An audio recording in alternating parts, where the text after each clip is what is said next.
ఒక్కసారి కొమ్మూరి గోల్డ్ కి కాల్ చేయండి. తాకట్లో ఉన్న మీ బంగారాన్ని విడిపించి మార్కెట్ ప్రైస్ కి వాళ్ళు కొనుక్కుని మిగతా డబ్బులు మీకు ఇచ్చేస్తారు. బ్రేకింగ్ న్యూస్ చూస్తున్నాం మనం టీవీ స్క్రీన్ పై.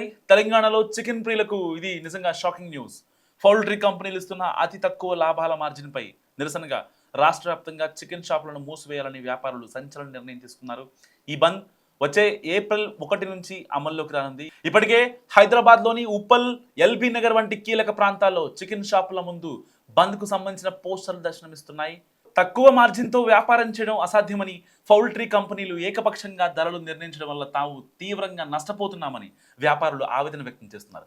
గత కొంతకాలంగా కోళ్ల మేత ఖర్చులు, రవాణా వ్యయాలు భారీగా పెరిగినా తమకు ఇచ్చే కమిషన్ మాత్రం గణనీయంగా తగ్గించారని వ్యాపార సంఘాలు ఆరోపిస్తున్నాయి.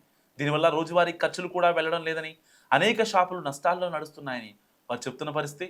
So Telangana chicken shop owners association ఈ బంద్కు పిలుపునిస్తూ సమస్య పరిష్కారం అయ్యే వరకు షాపులు తెరిచే ప్రసక్తే లేదని స్పష్టం చేశారు.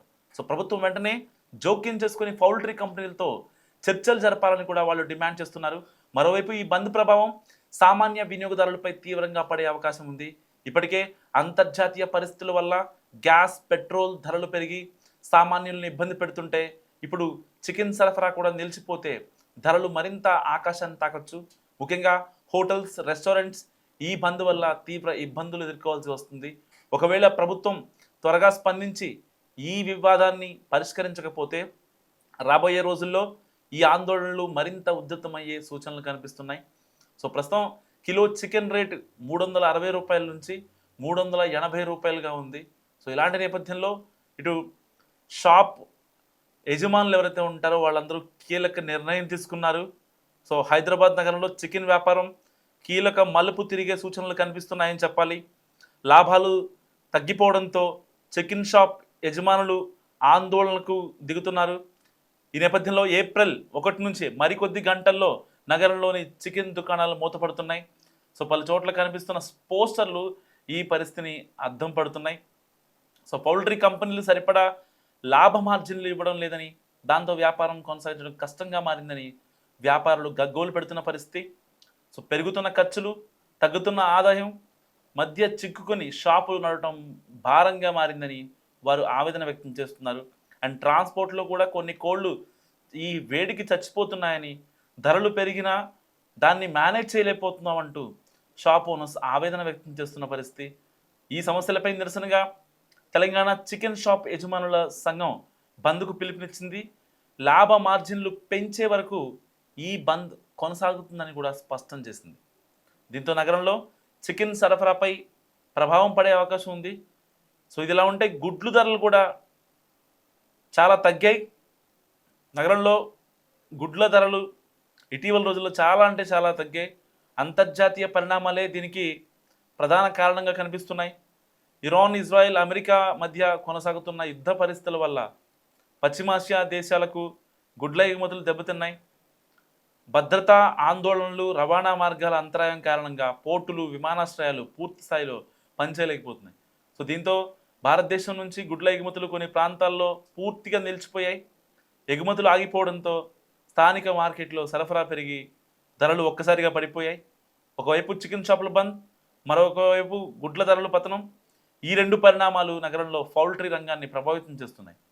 వ్యాపారుల డిమాండ్లపై ప్రభుత్వం, కంపెనీలు ఎలా సంపాదిస్తున్నాయనేది ఇప్పుడు కీలకం. సో పరిస్థితి ఇలాగే కొనసాగితే వినియోగదారులపై కూడా ప్రభావం పడే అవకాశాలు కనిపిస్తున్నాయి. సో ఇలాంటి నేపథ్యంలో ఇటు ప్రభుత్వం వెంటనే స్పందించాలంటూ షాప్ యజమానులు, చికెన్ షాప్ ఓనర్స్ మాట్లాడుతున్న పరిస్థితి. సో ఇటు ఒక రకంగా జిహెచ్ఎంసీలో నిల్వ ఉంచిన కుళ్ళిన మాంసాలని ఇటు ఫుడ్ సేఫ్టీ అధికారులు ఎప్పటికప్పుడు పట్టుకుంటున్న పరిస్థితి. సో స్ట్రీట్ ఫుడ్ కేంద్రాల్లో కూడా అపరిశుభ్రతపై అధికారుల్లో ఆందోళన వ్యక్తం అవుతుంది. చాలామంది లైసెన్స్ లేకుండా నిబంధనలకు విరుద్ధంగా వ్యాపారాలు చేయడం. సో ఇటు చాలా రెస్టారెంట్లు మూతపట్టడం. ఒకవైపు ఇరాన్, ఇజ్రాయెల్ వార్ ఎఫెక్ట్ మన ఇండియాపై అండ్ పర్టికులర్గా ఎల్పిజి, ఎల్ఎన్జి గ్యాస్పై పట్టడం.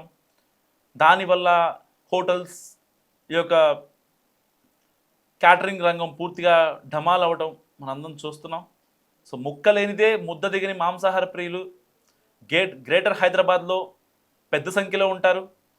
శుభకార్యం ఏదైనా, సెలవుదినం వచ్చినా, ఫ్రెండ్స్ కలిసినా మటన్ చికెన్ లేకపోతే ఆ మజానే ఉండదు. ఇలా నాన్ వెజిటేరియన్ తినేవారు ఇక ముందు జాగ్రత్తగా ఉండాల్సిందే. సో మీరు తినే మటన్ చికెన్ నాణ్యతగా ఉందో లేదో కూడా ఒకసారి పరిశీలించుకోండి. అండ్ ఆ తర్వాతే కొనాలి. రేట్లు పెరుగుతున్న నేపథ్యం, చచ్చిపోయిన కోడిని కోసారా లేకపోతే బతికున్న కోడిని కోసారా, మీ ఎదురుగా కోడిని కోసి మీకు మటన్ కానీ చికెన్ కానీ ఇచ్చారంటేనే either ఫుల్ బోర్డ్ కావచ్చు, కట్ పీసెస్ కావచ్చు, బిర్యానీ స్లైసెస్ కావచ్చు, ఏదైనా సరే. సో పర్టికులర్గా మీ ముందు కోసి ఇస్తేనే అప్పుడు మాత్రమే తినండి. లేదంటే చాలా హెల్త్ కాన్సిక్వెన్సెస్ ఫేస్ చేయాల్సి ఉంటుంది.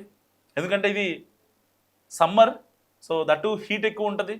ఆల్రెడీ ఫారం కోడి హీట్, సో ఆ హీట్కి ఈ హీట్ తోడై ఆ కోడి చచ్చిపోయింది అనుకోండి, పొరపాటును తింటే, సో ఇంట్లో పిల్లలు తిన్నా లేకపోతే ఇంకోటి ఏదైనా అయినా, సో ఫర్దర్ కాన్సిక్వెన్సెస్ విషయంలో చాలా జాగ్రత్తగా ఉండండి. ప్రస్తుతం వేసవి కాలం కావడంతో ఒక్కసారిగా చికెన్ ధరలు అమాంతం పెరిగిపోయాయి. వారం రోజుల క్రితం 300 నుంచి 320 వరకు ఉండగా ప్రస్తుతం దీని ధర 400కు చేరింది. సో ఇదే సమయంలో మటన్ రేట్లు కూడా పెరిగిపోయాయి. కిలో మటన్ నగరంలోని ప్రాంతాల్లో హోల్సేల్గా 780, 800 ఉండగా అండ్ రీటైల్గా 940 నుంచి 1000 రూపాయల వరకు విక్రయిస్తున్నారు. సో అది కూడా నాణ్యత ఉందో లేదో ఎవరు చెప్పలేరు. ఎందుకంటే మటన్ అంటే గొర్రె మాంసం ఇస్తారు, మేక పొట్టేలు మాంసం ఇవ్వని సందర్భాలు మనం చూస్తున్నాం. హైదరాబాద్లోనే చాలా షాప్స్ ఉన్నాయి. సో కోసిన మటన్ తీసుకొచ్చి దుకాణాల్లో అమ్ముతున్నారు. సో చాలామంది అధికారులు కూడా, ఫుడ్ సేఫ్టీ ఆఫీషియల్స్ కూడా ఈ యొక్క షాపులపై దాడులు చేసి అసలు అది ఫ్రెషా కాదా, ఎందుకంటే వీళ్ళ ఒత్తిడి కూడా కొంచెం ఉంటుంది. అంటే ఎలాగైనా లాభాలని గడించాలి అని చెప్పి వాళ్ళు చేసే కొన్ని చిరు ప్రయత్నాల్లో అధికారులకు అడ్డంగా దొరికిపోతున్నారు. అండ్ వాళ్ళ దగ్గర నుంచి కొంతమంది రెస్టారెంట్ ఓనర్స్ కావచ్చు. సో వీటన్నిటి కాన్సిక్వెన్సెస్ మధ్య ఇటు రేట్లు పెరుగుతున్నాయి, ఇటు పౌల్ట్రీ ఫార్మ్స్ నుంచి వాళ్ళకి ప్రాపర్గా అంటే వాళ్ళ మార్జిన్ ఏదైతే ఉందో ఆ మార్జిన్ కన్నా వాళ్ళు ఇంకా డబ్బులు ఎక్కువ కావాలని పౌల్ట్రీ ఫార్మ్స్ వాళ్ళు కూడా వాళ్ళ డబ్బుల కోసం చూసుకోవడం వల్ల ఈ యొక్క సప్లై చైన్ అదే ఈ మేనేజ్మెంట్ అనేది కొంచెం క్షీణిస్తుందని చెప్పుకోవచ్చు. ఇలాంటి కాన్సిక్వెన్సెస్లో ఇప్పుడు వీళ్ళంతా మాకు ఎట్టి పరిస్థితుల్లో పౌల్ట్రీ ఫార్మ్స్ నుంచి రావాల్సినవి మాకు రావాలి, లేదంటే కనుక మేము షాప్స్ మూసేస్తాం. సో ఒకవేళ షాప్స్ మూసేశారంటే కనుక ఇక ప్రభుత్వం దిగి రావాలి, పౌల్ట్రీ ఫార్మ్స్తో మాట్లాడాలి. సో ఇదంతా కాన్సిక్వెన్స్ జరిగే ప్రమాదం ఉంది. కాబట్టి ఇలాంటి నేపథ్యంలో ప్రభుత్వం ముందుగానే చర్యలు తీసుకోవాలని నిజంగా మనస్ఫూర్తిగా కోరుకుందాం. ఎందుకంటే హైదరాబాద్లో నాన్ వెజ్ ప్రియులు ఎక్కువగా ఉంటారు. లేట్ నైట్ చికెన్ తినేవాళ్ళు, స్ట్రీట్ ఫుడ్స్ దగ్గర చికెన్కి సంబంధించిన ఏ డిష్ అయినా సరే, మటన్కి సంబంధించిన ఏ డిష్ అయినా సరే తినేవాళ్ళు చాలా ఎక్కువ మంది ఉంటారు. సో అలాంటి వాటిపై అండ్ స్ట్రీట్ ఫుడ్ వెండర్స్లపై అండ్ హోటల్స్పై ఈ యొక్క ఎఫెక్ట్ పడకుండా ఉండాలి అంటే నిజంగా అంటే షాప్ ఓనర్స్ తీసుకున్నంత డెసిషన్ వెంటనే ప్రభుత్వాలు తీసుకోవడంలో కొంచెం లేట్ అవుతుంది. సో ఎందుకంటే ఈ స్పాన్ చాలా తక్కువగా ఉంది. సో సరిగ్గా మరికొద్ది గంటల్లోనే మూతపడిపోతున్నాయి. మరి తెలంగాణ ప్రభుత్వం ఏం చేస్తుంది, అల్టిమేట్ ఎక్కడి నుంచే వచ్చింది కాబట్టి. సో వీళ్ళు ఏమంటున్నారు, ఏపీకి కూడా మేము చెప్తాము, ఏపీలో ఉన్న చికెన్ షాపులు కూడా మూతపడాలి అని చెప్పి మాట్లాడుతున్నారు. మరి నిజంగా ఏపీలో ఇంకా ఇక్కడ పౌల్ట్రీ ఫామ్ సంబంధించి వాళ్ళు మార్జిన్ ఎక్కువ పెట్టుకొని షాప్ ఓనర్లు తక్కువకి ఇస్తున్నారా ఏంటి అనేది మరికొద్ది గంటల్లో తెలియాల్సి ఉంది.